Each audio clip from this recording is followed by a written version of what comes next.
mirë se erdhët në episodin e 5 të podcastit Safe Coms, një iniciativë që është në kuadër të projektit Shoqëria Civile në Veprim në përpjekje të koordinuara për sigurinë ushqimore dhe mbrojtjen e konsumatorit.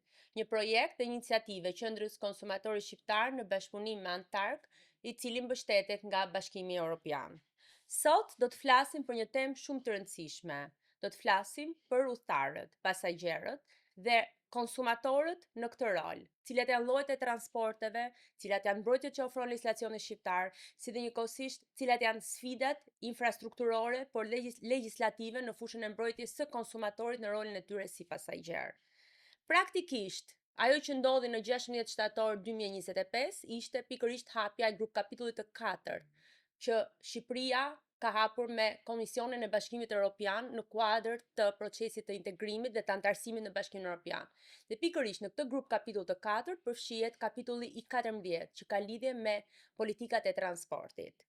Jam shumë e lumtur që kam të ftuar në këtë podcast, në këtë episod të 5 të këtij podcasti, profesorin asociuar, doktorin e shkencave Arber Gjeta, ekspert i së drejtës së transportit. Ju faleminderit që erdhët. Përshëndetje, falenderojmë për ftesën, e vlerësoj shumë. Ju falenderoj edhe për iniciativën që keni marrë, është një iniciativë për të përgëzuar, sepse çështja e konsumatorit na prek të gjithëve, pavarësisht roleve që ne kryejmë, pavarësisht punëve që ne bëjmë, pavarësisht gradës informimi që mund kemi. Unë jam jurist në formim, siç edhe ju thatë, por në fund ditës të gjithë mbetemi konsumator. Shpresojmë që sot bashkarisht të japim një dritë, të ndriçojmë pjesën e të qenit konsumator dhe të qenit pasagjer në të njëjtin moment.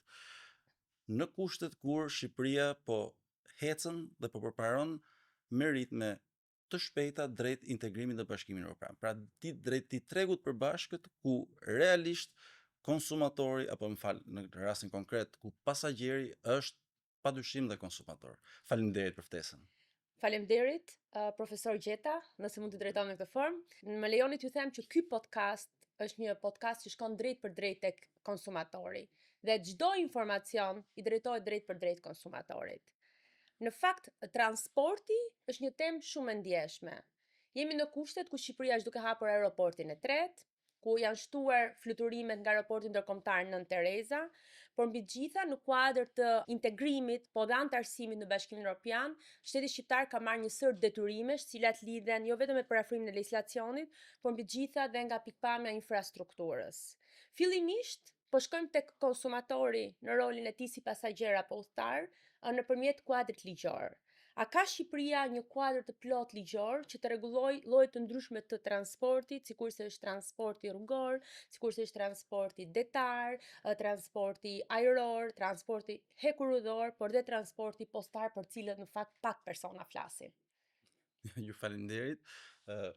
Është, si thua, një fushë, sot dëgjuesit dhe shikuesit do mendojnë që është një fushë shumë e ngushtë, kur flitet për transportin, flitet vetëm për transportin, por në realitet, edhe për legjislacionin shqiptar, edhe nga detyrimet që ne kemi në kuadër të mund pëlqej ta quaj integrim, se ne integrohemi ke një treg, patjetër antarësimi do vi, mund vi, është çështje e Bashkimit Evropian, por çështje edhe e Shqipërisë, po unë e quaj integrim. Është një fushë shumë e veçantë, sepse ne flasim për 4 modalitete të ndryshme transporti, të cilat rregullohen nga grup legjislacioni apo nga legjislacione që janë të katra të ndryshme që gjejnë shumë pak pika takimi me njëra tjetrën. Kur flasim për transport detar, ne kemi kod detar në Shqipëri, kuptohet gjithmonë në atë udhërrëfysin ton kryesor që kemi çështjet e integrimit, i cili është ta zhurnuar së fundi. Kur flasim për transport rrugor, ne patjetër i referohemi ligjit 98 që rregullon transportin rrugor në Republikën e Shqipërisë, por patjetër dhe kodit reformuar të kodit rrugor të reformuar, që ka të bëjë më shumë me çështje të sigurisë, më shumë çështje teknike. Kur flasim për transport hekurudhor, fatmirësisht viti 2021 që viti i hekurudhave, aktualisht ne po bëjmë përpjekje për ngritjen e infrastrukturës dhe në kuadër të projekteve europiane, flasim dhe kemi në Shqipëri një kod hekurudhor. Dhe kur vim ke ajo që është tema më e nxehtë, transporti ajror, ne kemi pasur nga 94, 2009, aktualisht në 2020 është miratuar kodi i ri ajror dhe pra kemi të katra këto transporte janë të rregulluara në legjislacionin shqiptar, ku patjetër një pjesë tepër e rëndësishme është infrastruktura, është çështjet e sigurisë dhe çështjet teknike, pra flasim për security and safety, por përfshin brenda tyre rregullim edhe për çështjet dhe pjesën e të drejtave dhe detyrimeve që kanë pasagerët në të këto katra modalitete të transporti. Mund të themi sot që Shqipëria, pakët në mendimin tim profesional, ka një rregullim ligjor që është kënaqshëm parë nga ana e shqiptarëve, i përafruar me legjislacionin e Bashkimit Evropian. Mbetet pak mbrapa pjesa e transportit rrugor, do të thënë ku legjislacioni jon, po nuk duhet ta bëja shumë teknike, mbetet ai 98-s i cili është amenduar disa herë, e fundit ka qenë një iniciativë 2016-s për rirregullimin e transportit publik në Shqipëri. Transportit urban në Shqipëri. Shpresoj dhe gjykoj, domethënë, që në atë hartën e negociatave, fakti që u çel grup kapitulli, fakti që ka mbaruar procesi screening prej tashmë për një viti për pjesën e, domethënë kuptohet grup kapitulli 4 dhe për pjesën e specifikisht transportit, pra kapitullit 14, i cili lidhet në mënyrë të pashmangshme me 21-shin për aspektin e infrastrukturave, pra rrjetet transeuropiane që po ndërtohen në Shqipëri, rrugët e kurrudhat e tjerë, por lidhet, siç edhe është tema e kësaj takimi sot, dhe shpresoj që të arrit ju ndriçoj sadopak me pjesën e të qenit konsumator, me pjesën e mbrojtjes konsumatorit, me kapitullin 28, sepse patjetër në fund të ditës kur operohet në fushën e transportit, pra kur performohet transport, kur performohet kontratë transporti, kemi një moment ku pasagjeri është pashmangshmërisht konsumator. Përtej asaj që unë kam përgatitur si skript, në fakt, dëgjoj me shumë vëmendje të ftuarit dhe shpeshherë dalim nga ajo që kemi dakordsuar për diskutuar për shkuar drejt konsumatorit dhe ka dhe ndonjë çështje tjetër shumë të rëndësishme dhe ju përmendët pak kontratën e transportit. Dhe pjesa më e madhe e qytetarëve, qofshin këto pasagjer, udhëtar apo dhe qytetar thjesht, gjykojnë që kontrata duhet të jenë vetëm to kontrata tipike formale. Meqense ju jeni gjithashtu edhe profesori së drejtës, t'japim një këndvështrim përgjithshëm që në çfarëdo lloj transporti në fakt pavarësisht pranisë ose jo një dokumenti të shkruar, ne kemi një kontratë. Besoj që shumë e rëndësishme të ndalojmë pak këtu pastaj për të vijuar me pyetjet e mëtejshme. Faleminderit për pyetjen, është realisht shumë e rëndësishme për të ndriçuar publikun e gjerë që në momentin që ato hypen në një transporti, qoftë kur hypen në autobus, ti po lidh një kontratë, qoftë me fakte konkludente duke hyrur lart. Pra nuk ka rëndësi vetëm të kesh biletën, ka shumë vendime në Europë, vendime gjyqësore që në momentin që ti hypet ti konsiderohesh pasagjer pavarësisht e ke apo nuk e ke biletën. Pra jemi një kontratë transporti. Jemi përpara një kontrate. Unë gjykoj, domethënë normalisht të gjithë gjykojnë që jemi përpara një kontrate. Kur bëhet llafër modalitetet dhe format të ndryshme transporti, kjo kontratë performohet në mënyrë të ndryshme dhe mbrojtja e të drejtave dhe detyrimeve, pra mbrojtja e të drejtave që ka pasagjeri në modalitete ndryshme transporti është e ndryshme. Gjërësisht ne flasim, sidomos transporti detar, transporti hekurudhor dhe transporti është më komod për të kuptuar që kemi një kontratë për shkak të biletës. Kemi një kontratë për shkak të biletës. Bileta është provë e kontratës. Po, qytetarët të perceptojnë. Dhe qytetarët në momentin që kanë një bilet në dorë apo kanë një boarding pass, patjetër përpara asaj provë e kontrate, që është lidhur një kontratë, janë një sër rregullash të shkruar dhe një sër nenesh kontraktuale, të cilat i zbatohen kësaj marrëdhënie midis operatorit transportit dhe pasagjerit. Unë ju falenderoj realisht shumë për këtë pyetje, sepse në modalitete ndryshme transporti, kjo kontratë përpilohet dhe mbushet nga legjislacioni ndryshëm. Marr rastin se nuk do të zgjatëm shumë kjo pjesë, marr rastin e transportit e kurrëdhor. Kodi jonë kurrëdhor i miratuar në 2020 është jashtëzakonisht i mirë për tej pjesës së infrastrukturës apo pjesës detyrimeve që kemi në kuadër të integrimit evropian, që është çështja e unbundling, pra ndarja e infrastrukturës transportit, nëse kush do të ketë shinat dhe kush do të ketë stacionet e trenit, konsiderohet shoqëri hekurudha shqiptare që ka infrastrukturën. Dhe momenti i dytë është momenti i operatorit transportit, pra kjo quhet ndarje dhe nuk mund të jenë më bashkë siç kanë funksionuar deri tani sot hekur rrudha, por është detyrim i Bashkimit Evropian që duhet të ndahen, sepse në ato shina mund të ketë dhe konkurrencë të lirë, mund të operojnë dhe më shumë se sa një operator. Po.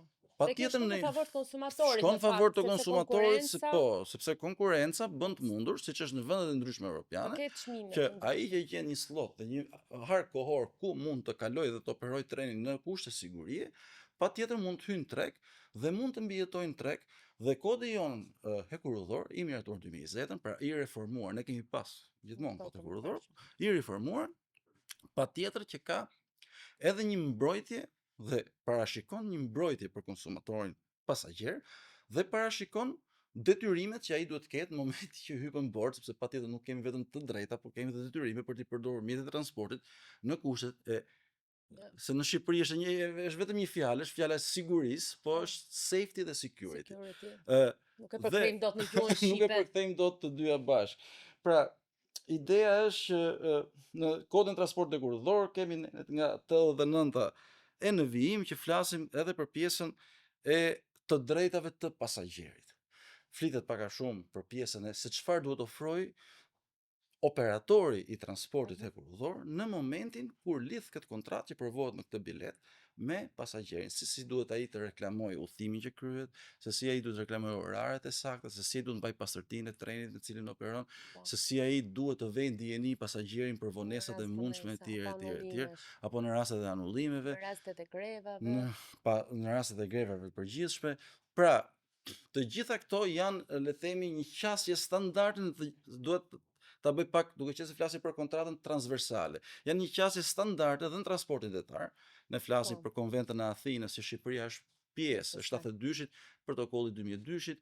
Ne flasim për transportin rrugor, ku dhe aty me anë të kartave të shërbimit që duhet të ketë në praktik çdo operator që ofron shërbim, sidomos transportit publik lokal, por ne mbetemi dhe është pak më e veçantë, është rasti i transportit ajror, besoj një pjesë e mirë e shikuesve konsumator janë familjar me, le të themi, me mënyrën se si kur i ndodh një dëm në performimin e kontratës transportit ajror, ato mund të marrin mbrapsht një kompensim për këtë dëm që vuajnë, por në thelb mbetet një kontratë ku pasagjeri konsumator ka të drejtat dhe detyrimet. Ishte shumë e saktë ndërhyrja juaj kur thatë që në fakt perceptimi i përgjithshëm për gjithë ne si konsumatorë është që ne më shumë gëzojmë këto të drejta vetëm në transportin ajror.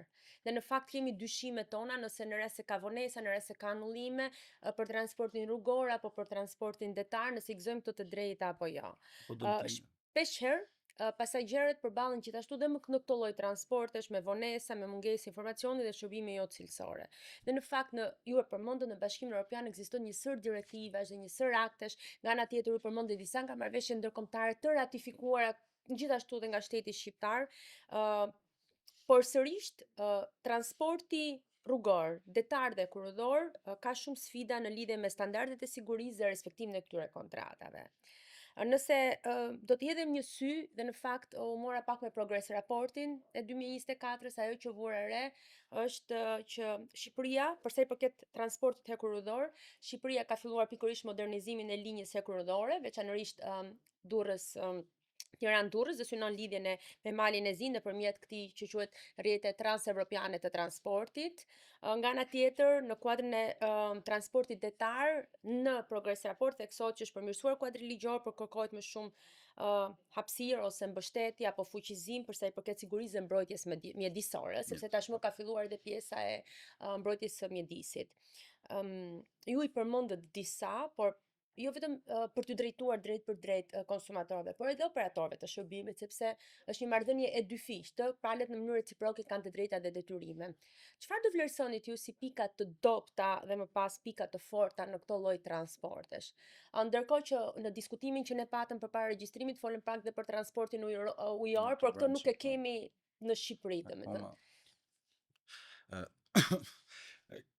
Kemi në aspektin vetëm turistik. Në disa lumej shqiptar ofrohen aspektin turistik. Pra kemi një lloj transporti ujëror të brendshëm. Varianti i lumit të Shalës, nëse nuk gabojmë? Po nuk është, domethënë nuk është i licencuar në sensin e të quajtur një transport i përhershëm i vazhdueshëm me anë të një licence, pra nuk plotësoj kriteret e licencimit për qenë transport. Por Realisht transporti, domethënë si thash, është një sektor i vogël kur e lexon, por thash ka kaq shumë larmishmëri sa nuk mund t'i reduktosh të gjitha bashkë në një unitet. Pra nuk mund marrim të themi kemi transport.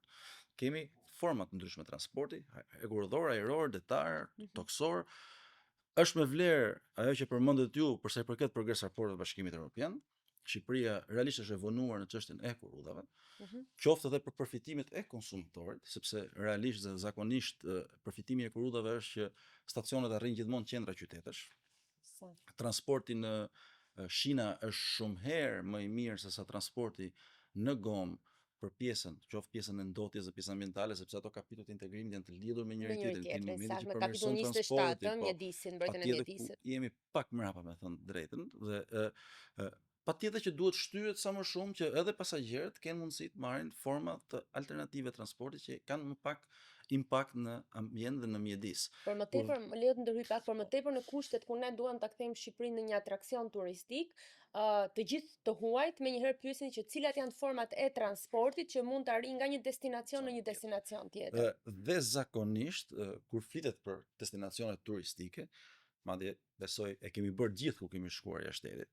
Kemi parë që janë të integruar në platforma digjitale, për shembull në Google Maps, janë të integruar në mënyrë, po them perfekte në disa qytete të Evropës, mënyra se si ti shkon me transport publik, Qoftë hekurudhor apo metro etj në brenda qytetit, është mënyra se si shkon nga një pikë A në një pikë B, domethënë dhe është shumë e rëndësishme sepse ka individ të cilët e kanë çështje patjetër është kursim monetar për to, po e kanë dhe çështje parimore që normalisht kur shkojnë në një vend nuk duhet marrin makinën me vete, të qarkullojnë me mjetin privat, por duhet të qarkullojnë me transportin publik, sepse këtë isha duke thënë, domethënë që përfitimi më i madh i transporteve, sidomos aty hekurudhorit, është fakti që kur ti transportohesh nga pika A në pikën B, ke dhe mundësi të ulesh dhe të ratohesh, ke dhe mundësi të punosh në tren, kurse kur je duke ngar makinën, duke i dhënë makinës, këto mundësi vinë dhe reduktohen.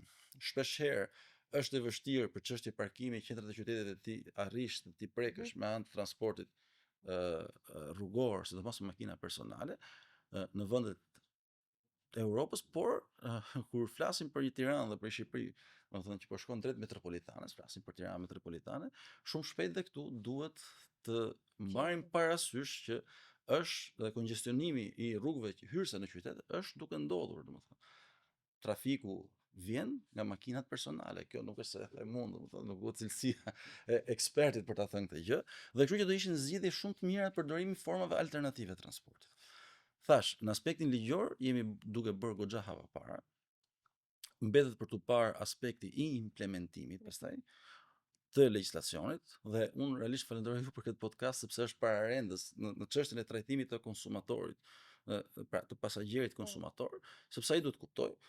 Pra, hekurudhori akoma sot Shqipëri është le të themi nuk është në kushte në zbatim, treni shkon deri afër Durrësit, shumë pak është ajo linja, domethënë sa për të thënë që kemi hekurudh, por flasim, marrim për krah tjetër që mund të interesojë dëgjuesve dhe shikuesve, marrim transportin rrugor. Transporti rrugor, sidomos transporti publik, pasagjeri konsumator hipen në autobus apo le të themi në një mikrobus dhe në atë moment ai ka lidhur një kontratë, siç thamë më parë. Në atë moment ai pret, dhe ai ka ca detyrime.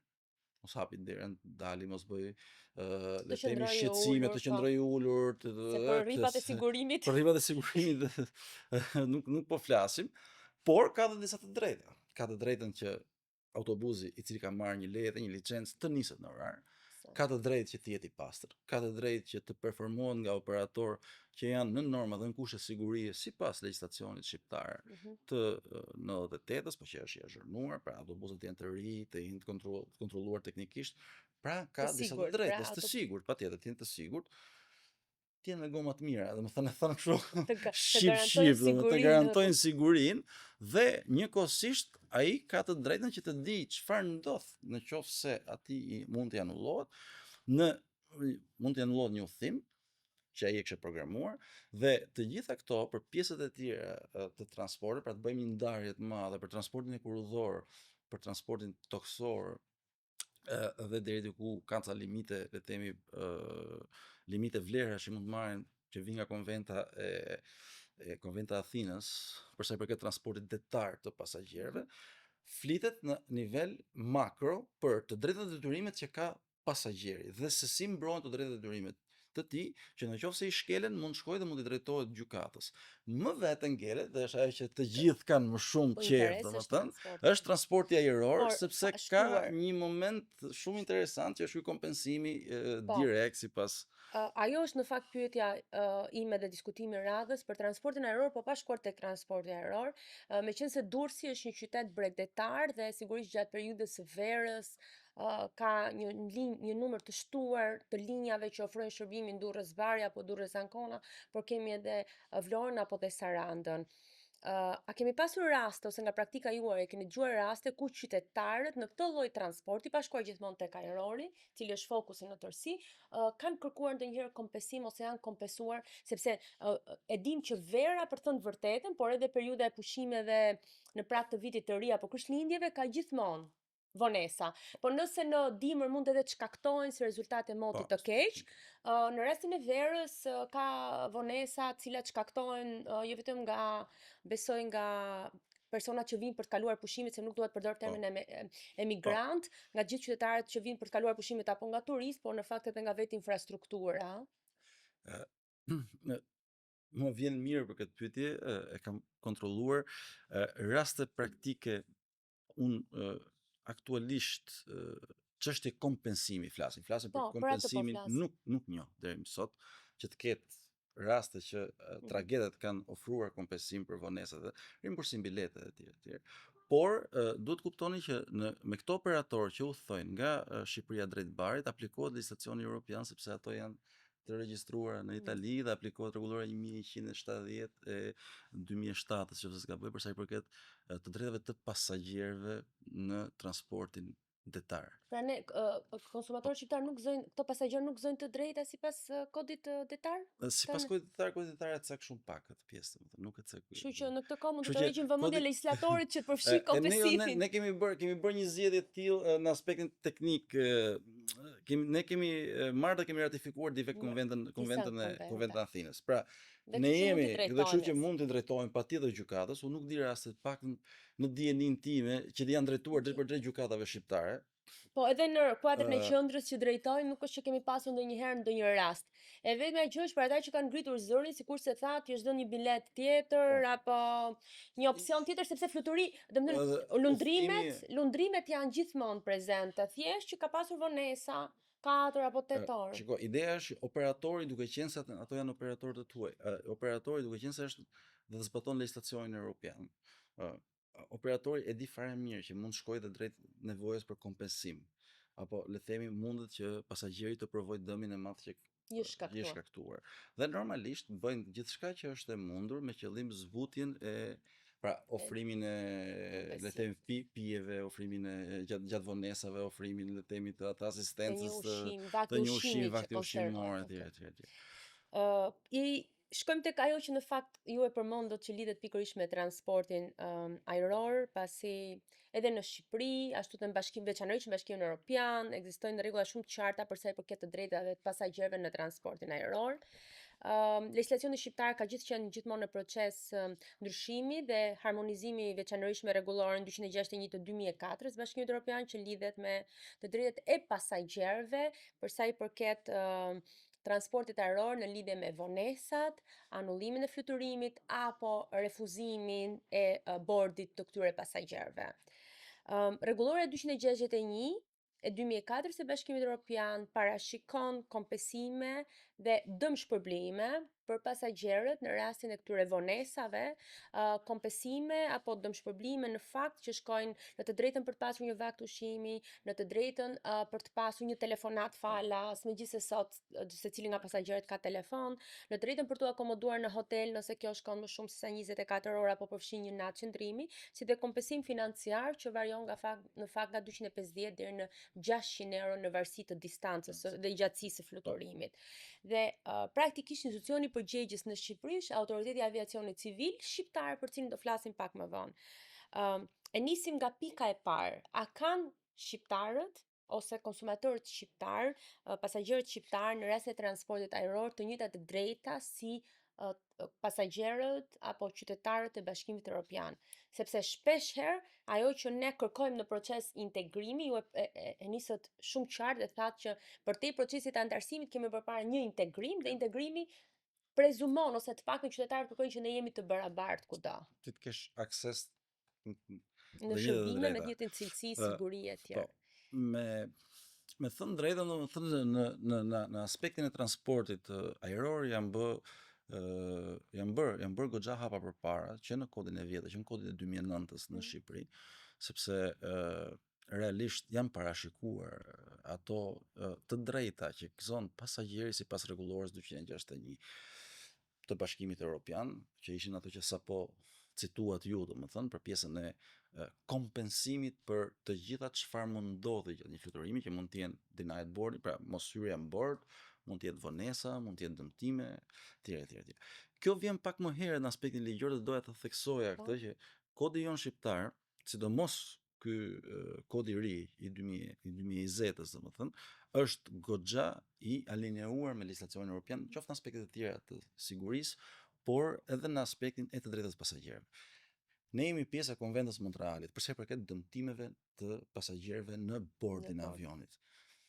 Flasim për dëmtime kur pasagerët nuk janë, apo operatori nuk provon që pasagjeri ka qenë vetë pjesë e dëmtimit. Pra ka marrë dëmtim vetjak që quhet, dëmtime karta vetë vetjake. konsumatori ose pasagjeri. Dhe ne e kemi të përfshirë në kodin tonë ajror. Rregulloria 261 dhe për sa i përket dëmeve ndaj pasagjerëve etj. Shkon deri ku deri 4.000 që quhen special drawing rights, po diku ka 4.000 euro është vlera e le të themi e dëm shpërblimit që një pasagjer mund të marrë nga dëmtimet që merr gjatë jo nga dëmtimet, nga vonesat, dëmtimet e vogla në fluturim. Kjo kështu thot konventa. Ndërkohë ne kemi marrë dhe kemi bërë pjesë të legjislacionit ton, patjetër edhe 261-shin 2004 të Bashkimit Evropian, që parashikonte një standard më të lartë. Vonesat në fluturime, denied board, pra mos lejimi, refuzimin në bord, apo edhe pjesën e anullimit të fluturimit. Ne sot një pasagjer në Shqipëri, patjetër që i zbatohet, sepse është pjesë e legjislacionit shqiptar, rregulloria 261. Pra ka të drejtën e kompensimit. Po, të ndalojmë vetëm një minutë, thjesht për të theksuar gjërat më të rëndësishme. Pra, çdo pasagjer shqiptar, pavarësisht nëse bëhet fjalë për një fluturim që niset nga aeroporti Nën Tereza apo dhe nga vendet e tjera të Bashkimit Evropian, që ka destinacion Shqipërinë, gëzon të njëjtat të drejta si të gjithë pasagjerët europian. Pra, mos u kurseni, të ngrini zërin dhe të kërkoni të njëjtat e drejta. Sepse ne e gëzojmë të drejtë, duke qenë folën fillim dhe mund vjen mirë që biseda rodhi në të lloj formati, ne jemi pjesë e një kontrate si pasagjer me linjën ajrore. Dhe kodi jon ajror, madje i ftoj të gjithë që mund nëse duan ta shkarkojnë dhe ta shohin çfarë përmban si norma kur flet për drejtat e pasagjerëve.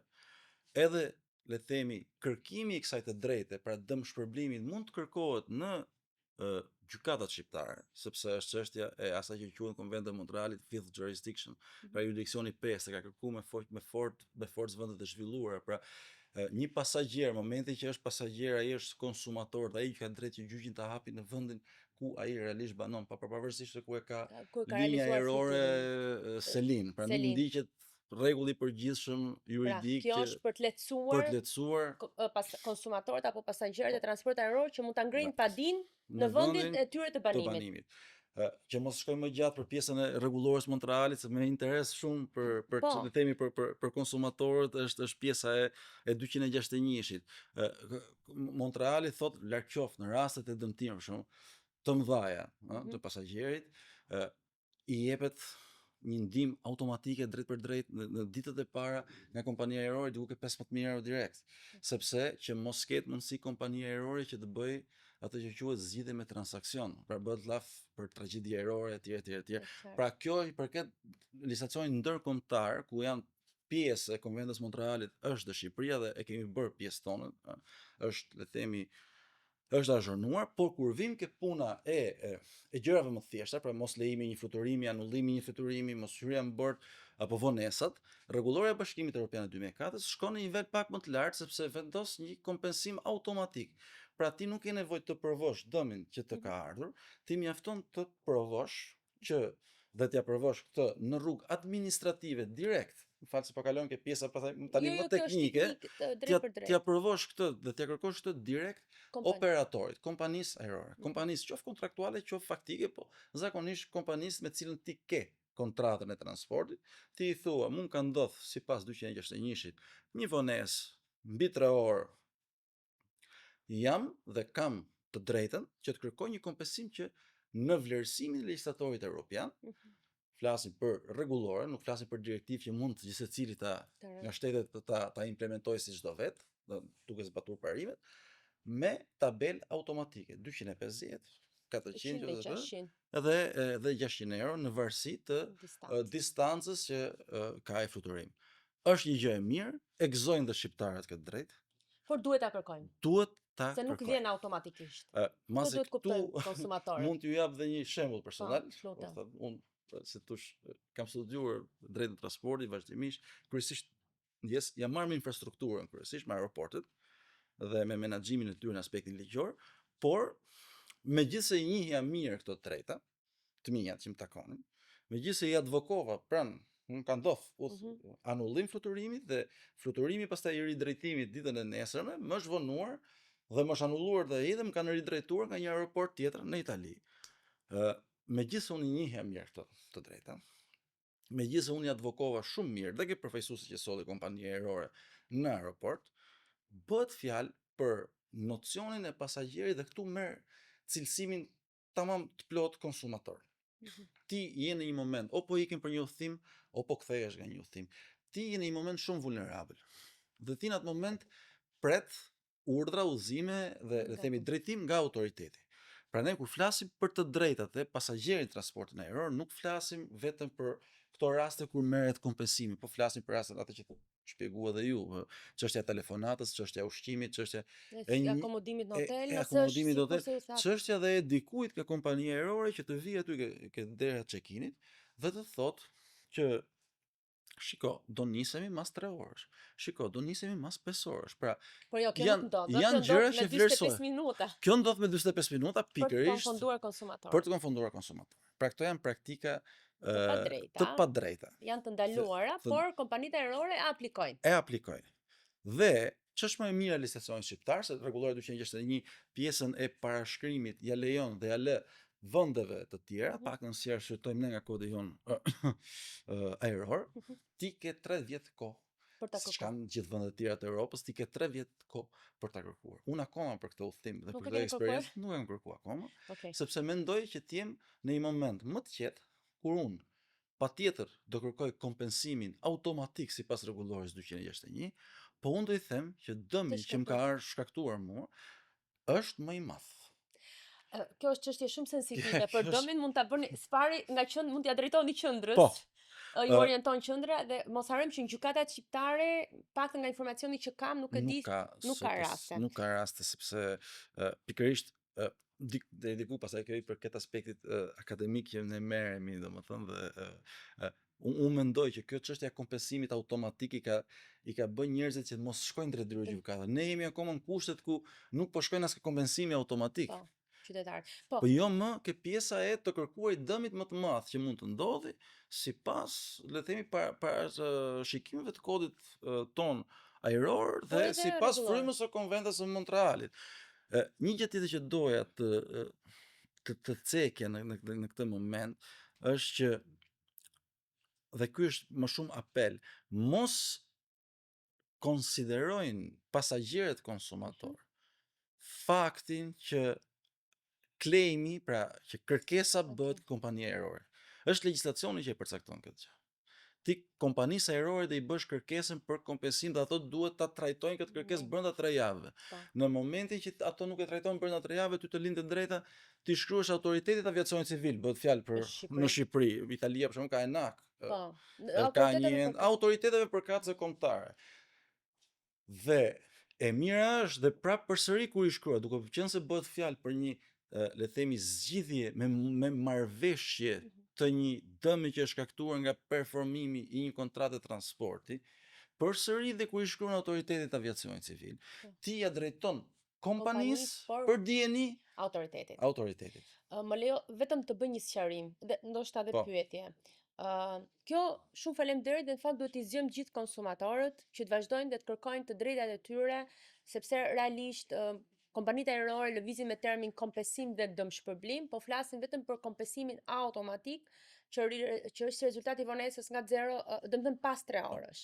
Ndërsa nga 0 deri në 3 orë, të gjithë konsumatorët kanë të drejtë një vakt ushqimi falas dhe telefonatën. Ndërkohë që për thënë vërtetën, kjo nuk ndodh në Shqipëri.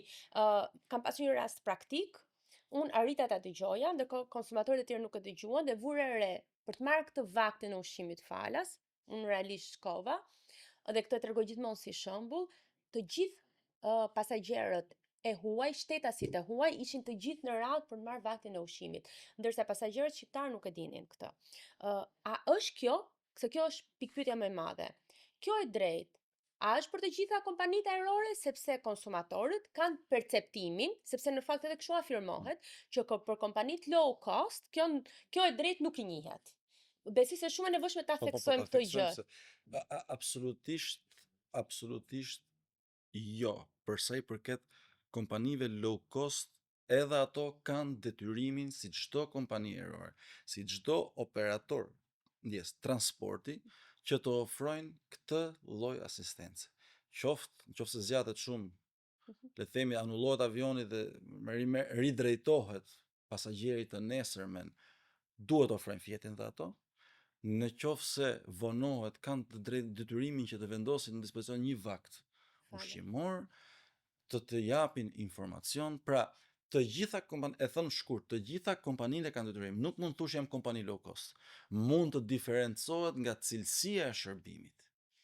Por jo në të drejtat dikush mund të japi thjesht një sanduiç dhe një kompani që është, le të themi, kompani nga ato incumbent, kompanitë të mëdha mund të ofrojë më shumë, por sot vakti ushqimit është njësoj, vakti është vakt, por sot domethënë që flasim, modalitetet domethënë transporti ajror kanë ndryshuar shumë. Pra edhe kompanitë që deri dje ofronin vakte ushqimore etj. Sot po i kanë ulur standardet e shërbimit në bord. Kjo vjen nga shumë arsye.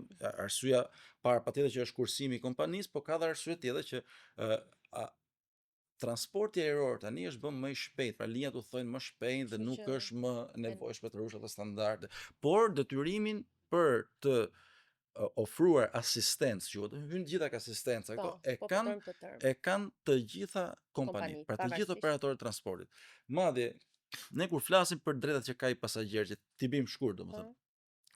Radh parë mund të kesh kompensim dhe drejtën e refuzimit të hipjes bord, anulimi i fluturimit, kompensimi, vonesa, rimbursimi apo kalimi në linjë tjetër, pra që quhet ridrejtimi, e drejta për përkujdesje, e ngritja dhe ulja e kategorisë, pra edhe nëse në klasë parë të kalon klasë 2 sepse s'ka më vend, patjetër është një, le të themi, e drejtë e pasagjerit që nuk mund të shkelet. Dhe flasim për një të drejtë tjetër në fund, është çështja e personave me aftësi të kufizuar. Ne këtu faktikisht për hir të vërtetës mund të bëjmë më shumë. Patjetër operatori aeroportual në dijenin time e ka bë pjesën e vet, pra shumë linja ajrore e kanë bë pjesën e vet. Pra madje ti kur lidh kontratën, pra ne i themi bëjmë biletën, por në realitet ti po lidhi kontratë. Të kërkon aty nëse ke nevojë jemi lëvizshmëri të reduktuar etj. Pra, por mund bëjmë dhe më shumë sepse le të themi standardet europiane janë pak më të larta. Dhe ka rregullore të veçanta për pikërisht pasagerët me aftësi të ndryshe. Patjetër. Kështu që këtë doja realisht që ta cekja dhe për të gjitha këto në fund të ditës ti mund të kërkosh jo vetëm kompensim. Kompensimi është drejta jote sipas 261-shit. Po ti kërkon dëmshpërblim. Sepse nëse s'të ka dhënë këto të tjerat si të drejtat tuaja, kompania ajrore, dëmi që ti ke pësuar është më i madh se sa ai, le të themi, 250 eurosh që ti jepet. Qëndrimi im është që ti mund marrësh kompensim, mund të kërkosh edhe dëmshpërblim.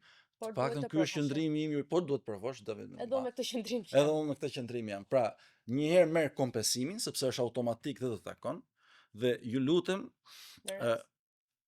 aplikoni gjithmonë. Pra sot kur ti shkon dhe shikon në internet që flitet për 261-shin, pikë parë të dalin këto jo air helper kompani që ofrojnë ndihmë, asistencë juridike. keni parasysh që pjesa më e madhe ofrojnë kundrejt pagesës, Po. por Kanë komisionin e kanë tyre. komisionin dhe i kanë goxha të larta. Kështu realisht. që në gjykim konsumatorët mund të shkojnë në situata që kanë Unë shërbime do të falas. udhëzimi im, domethënë dhe le të themi, ideja ime është që të shkojmë pranë shoqatave të mbretërisë konsumatorit. Pra mos harrojnë që janë konsumator. Sepse ka i diçka. Kur ne flasim për mundem ta them dhe Po, këtë se patjetër. është shumë interesante. Kur ne flasim për kompensim, çështja është që kompanitë ajrore, dhe këtu po u drejtohem realisht drejt për drejt. Kompanitë ajrore e dinë që nga një avion me 100 pasagjerë, vetëm 30 do ta bëjnë emailin e parë. Po. Nga këto 30, vetëm 20 apo 15 do të bëjnë një email të tretë ku do vënë NCC aviacionin civil, autoritetin aviacionin civil. Nga këto 15, vetëm 5 do e vazhdojnë. vetëm 5 do ta vazhdojnë dhe prandaj nuk shkojnë çështjet në gjykat përfundimisht. Pra, është risk i kalkuluar i kompanisë për sa i përket mënyrës se si pavarësisht që duke Është një sjellje studiuar e konsumatorëve që i lën proceset sepse lodhen. Sepse lodhen. Pra patjetër që ndonjëherë kompensimi të merr Ka. edhe një vit kohë, por kam parë raste që kompensimi të merr shumë pak kohë kur ti mënyrën e ngritjes së kompensimit e ke të strukturuar të qartë. Pra nga këto 8 drejta që unë sapo përmenda, ti mjafton ti citosh njërin mbas tjetrës dhe kompania e shikon që këtu flasim me konsumator që është të informuar. Domethënë që do ta ndjek, tregojnë dhe vendosshmëri që do ta ndjek. Ti japim, domethënë është çështje për praktikë tregtare. Ti japim lekët të mbyllim hall me këtë. Falë se po them shumë. Kjo është shumë e qartë në fakt, sepse tipike është për konsumatorët shqiptar që lodhen.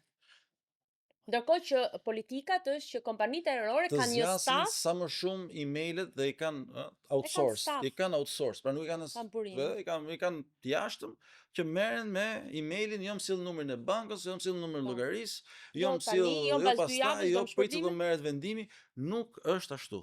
Duhet i drejtoni kompanisë duke vënë NCC dhe autoriteti. Dhe ta ndjekin rastin. Po, mos të lodhen, sepse sikurse ju e thatë kemi kohë deri në 3 vite. Po. Por më tepër se nëse ka filluar procesi, kjo vazhdon dhe ky afakt është ndërprerë. Edhe çështja pastaj ky është mendimi im si jurist, edhe çështja provës, ti provën e ke të gatshme, të formuar, sepse të gjitha në sistemin computer reservation system, ti ekziston si konsumator pasagjer dhe ti të shformuar prova, nëse ti në atë linjë, dhe nëse nuk e ke akoma boarding pass me vete.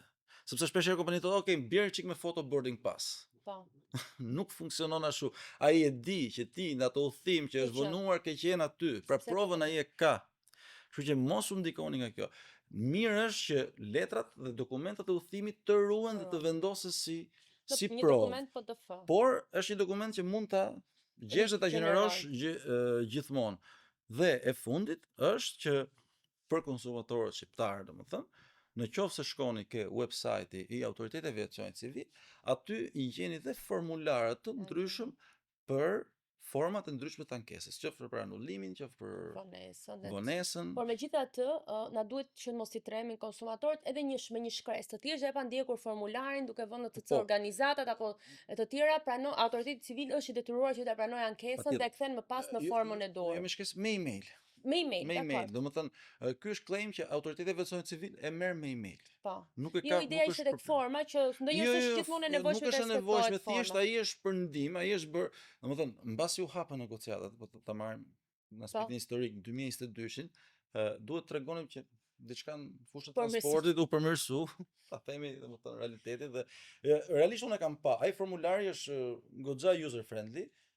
Por prap element që konsumatori lodhet me të vërtetën. Po prap mundet që të shkosh nëpërmjet thjesht një emaili. Kam qenë në këtë avion, është nis nga ora kaq, duhet të nisi në këtë orë? Dhe duhet nisi në këtë orë, dhe kështu që po, sepse kjo në fakt do të çonte në një diskutim tjetër, por ka qenë goxha diskutim i gjatë.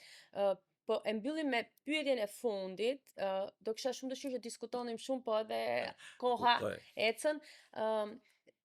Përgjatë verës është diskutuar në Turqi, ku shteti turk vendosi një sankcion, një gjop për të gjithë ato pasagjerë, sepse kjo është pak tipike për kulturën tonë, të cilët gjatë kohës që avioni është në taxiing, pra kur është ulur dhe po shkon që nga momenti i uljes po shkon drejt vendit të tij të parkimit për ndaluar në vend qëndrim, çohen në këmbë.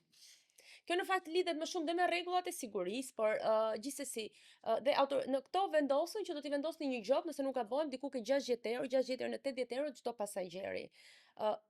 Një, ky element, dhe e dyti, sepse ky lidhet prapë me rregullat e sigurisë, ndoshta është pak më teknike se sa ju, për cili është mendimi juaj, kemi parasysh që në fakt edhe në fillim të kur jemi përpara fluturimit që bordi tregon rregullat e sigurisë, vëre që përfshirë dhe ne, askush nuk i lexon dhe nuk i dëgjon, ndërkohë ato i kanë politikat e tyre për ta ndjekur. Cili është mendimi juaj për këtë dhe do të ishte interesante të zbatohej për pasagerët shqiptar? Jemi të gjithë, por është e pranueshme. Po, tani kjo si pyetje, domethënë vetëm kjo si pyetje realiste është pyetje shumë e vëndë, po na duhen 3 orë të përgjigjemi. Po do të përgjigjemi shkurt. E thon me shkurt. Ju thash në fillim që kur ti lidh kontratën, ke të drejta dhe detyrime. Ky është detyrim i çdo pasagjeri të qëndrojë ulur në vend derisa avioni të performojë të gjithë ndalimin e tij në vendin e qëndrimit, kur do vijë ai që quhet operatori ground handling, pra i shërbimeve në tokë, që të hapi derën dhe të fillojë zbritja. Pra, paktën ashtu si konsumatorët arrin kur të fiket drita e rrifit të sigurimit. Mos lëvizësh më. Deri në atë moment domethënë nuk duhet lëvizësh, sepse është për çështjen e kompensimit, nëse mund ta themi, domethënë në momentin që ti lëviz dhe avionit i ndodh diçka, në kompania ajrore mund të provojë që ju keni qenë këmbë dhe mos japi kompensimi, sepse je bashkëfajtor në atë që ndodh. Pra ti duhet të zbatosh, është detyrimi jot. Po ta vazhdojmë dhe më tuti dhe çështja në aeroporte. Kur ti lidh një kontratë transporti me kompaninë, edhe zbritja, pra kur flasim për shërbimet në tokë, pra ato që quhet ground handling, janë rregulluar edhe këto nga legislacioni evropian etj. Domethënë po edhe shërbimet e sigurisë, kur pritet bileta që check-ini, autobusi që të drejton deri në bordin e avionit, përgjegjës final për gjithë performancën e kësaj kontrate transporti mbetet kompania ajrore. Ajo pastaj ka drejt ja kërkoj kompanisë aeroportuale që ofron atë shërbim, por ti si konsumator ke marrëdhënie ndërmjet atyre të dy kompaninë ajrore. Falenderoj shumë. Ky diskutim në fakt tregoi se mbrojtja e pasagerëve është një temë që prek çdo qytetar, është një temë shumë e rëndësishme dhe së bashku me profesorin Arber Gjeta kemi diskutuar vonesat, kemi diskutuar infrastrukturën, kemi diskutuar çështjen e kompensimit dhe dëmshpërblimit, përsa i përket transportit rrugor, transportit detar, transportit e korridor dhe mbi të gjitha transportit ujor, ku sikurse vëmë re sfidat që ka përsi për shtetin shqiptar, por dhe operatorët e shërbimit në fakt janë të shumta dhe reale. Një mesazh të fundit nga ju zoti Gjeta përsa i përket konsumatorëve shqiptar dhe pasagerëve shqiptar që po na ndjekin. Ju faleminderit për ftesën. U kënaqja duke folur këtë temë, unë e kam kënaqësi gjithmonë kur i trajtoj. Konsumatori shqiptar, mesazhi im është që ta kuptoj që është konsumator dhe dua që të konsideroj veten konsumator i informuar. Kjo do ishte aja. Kjo do ishte një mesazh. Pra, mbani mend gjithmonë për qytetarët në përgjithësi. Mbani mend gjithmonë që ka disa të drejta dhe detyrime që përcaktohen në legjislacionet e veçanta dhe për fat mirë në fushën e transportit, duke qenë se është aktivitet, le ta themi me burim rreziku të shtuar, sepse ti qarkullon nga pika A në pikën B, nuk është se po rri brenda në shtëpi dhe po merr një shërbim. Patjetër që çështjet e legjislacionit kanë evoluar. Flasim konventa parë ka qenë 29-s, pa filluar mirë aviacioni, konventa pra është rregullu, ishte rregullu se çfarë do ndodhi me aviacionin. Flasim dhe unë du që gjithë këtë largpamësi juridike, qoftë në arenën ndërkombëtare, qoftë në arenën europiane, ne ta kuptojmë drejt se cilat janë të drejtat tona si konsumator. Për faktin që realisht ekzistojnë dhe gjihen si informacione shumë kollaj në web dhe për fatin e mirë që ka edhe shoqata, ka dhe organizata që bëjnë jo vetëm advokimin e drejtave, po që të bëjnë dhe ndjekin e step pas step të çështjes. Kjo do ishte le të themi sugjerimi im. Nuk kushton gjë ti kërkosh drejtat e tua, sepse kjo mënyrë pastaj rrethi mund ta kthesh ose vicioz ose virtuoz, po kjo kthehet në një rreth virtuoz, sa më shumë kërkojmë të drejtat tona, aq më shumë pastaj dhe ato që i ofrojnë këto shërbime konformohen Edhe sillen dhe cilësi me sillen sipas cilësisë. Pra, cilësia vjen duke kërkuar ne, nuk është se vjen vetë sepse ka dëshirë që duhet të jetë cilësi dhe janë të shkruar në ca norma. Norma është të shkruar, norma është shumë e mirë, por duhet ta kërkojmë. Përmes projektit Safe Cons synojmë të ndërgjegjësojmë dhe të fuqizojmë qytetarët që mbi të gjitha të dinë të kërkojnë të drejtat e tyre. Shoqëria civile në veprim në përpjekje të koordinuara për sigurinë ushqimore dhe mbrojtjen e konsumatorit është një iniciativë që po zbatohet nga Qendra e Konsumatorit Shqiptar dhe Antark me mbështetjen e Bashkimit Evropian. Një iniciativë që synon të rrisë cilësinë e jetës dhe mbi të gjitha të informojë konsumatorët shqiptar kudo ku ndodhen, të gjithë komunitetin e konsumatorëve. Ju ftojmë të na ndiqni në të gjitha kanalet tona të komunikimit, në website-in ton www.qksh.org, në kanalin ton në YouTube, në platformën LinkedIn, Facebook dhe Instagram. Ankohuni dhe ngrini zërin. Mos harroni, një konsumator i informuar është gjithmonë një konsumator i mbrojtur. Faleminderit që na ndoqët dhe shihemi në episodin e radhës.